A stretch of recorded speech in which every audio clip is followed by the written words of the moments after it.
Hello అండి, welcome to Srilatha's kitchen అండి. ఈరోజు శ్రీలతాస్ కిచెన్లో మనం చూడబోయే ఇంట్రెస్టింగ్ డెలీషియస్ రెసిపీ ఏంటంటే ఎగ్ మేతి మసాలా కర్రీ అండి. చాలా సులభంగా చేసుకోవచ్చు, ఎంతో రుచిగా ఉంటుంది. మనకి మేతి కూర అనగానే పిల్లలు తినడానికి ఇష్టపడరు కదా, ఇలా చేసి పెట్టామంటే పిల్లలు పెద్దలు అందరూ ఇష్టంగా తింటారండి. అన్నం, రోటీ, చపాతీ, పుల్క అన్నిట్లోని కూడా మనకు చాలా ఉపయోగపడి చాలా సింపుల్ వేలో సింపుల్ ఇంగ్రీడియంట్స్తో చేసుకునే ఈజీ కర్రీ. ఈ ఎగ్ మేతి మసాలా కర్రీని ఎలా ప్రిపేర్ చేయాలనేది ఈరోజు మన శ్రీలతాస్ కిచెన్లో మనం చూసేద్దాము.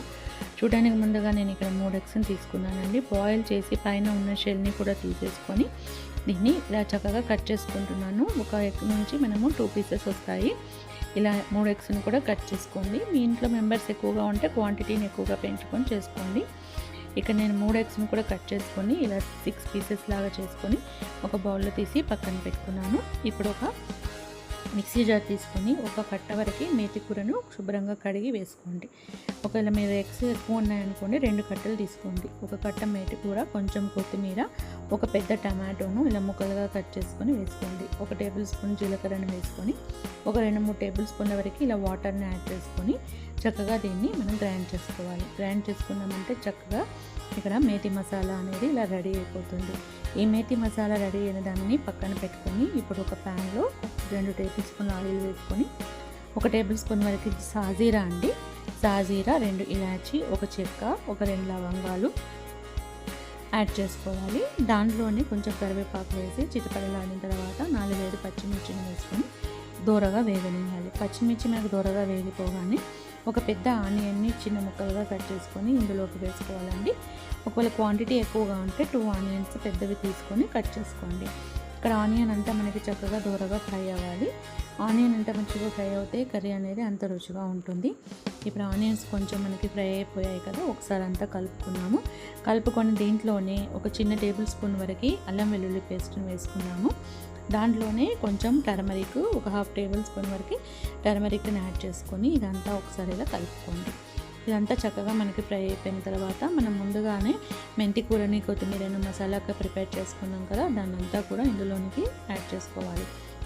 ఇలా మేతి కూర మొత్తం ఇందులోనికి వేసుకొని ఒకసారి అంతా ఇలా చక్కగా కలుపుకోవాలి. అప్పుడు ఆనియన్స్ ఇవన్నీ కూడా చక్కగా కలిసిపోయి మెంతి కూరలో ఉన్న పచ్చదనం అంతా తొలగిపోతుంది.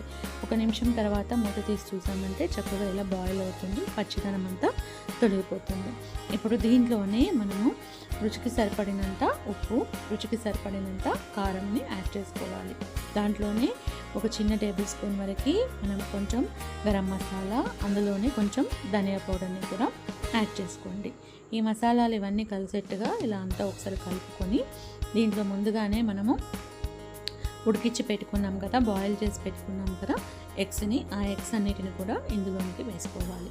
ఎగ్స్ అన్నీ కూడా ఇందులోనికి వేసేసుకొని ఒకసారి అంతా చక్కగా ఇలా కలుపుకొని మనం మూత పెట్టి ఒక 2 నిమిషాల పాటు దీన్ని ఉడికించుకోవాలి.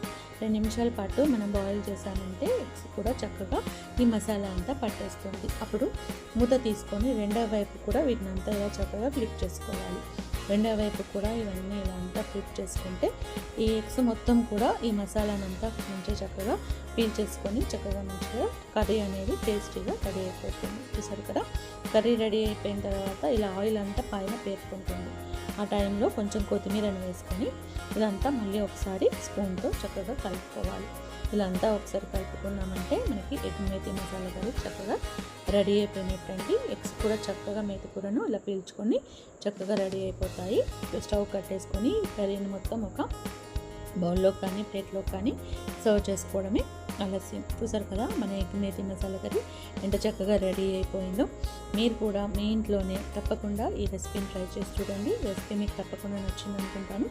నచ్చినట్లయితే లైక్ చేయండి, సబ్స్క్రైబ్ చేయండి, కామెంట్స్ కూడా షేర్ చేయండి, వీడియో చివరి వరకు కూడా వాచ్ చేయండి. ఓకే అండి, థ్యాంక్ యూ.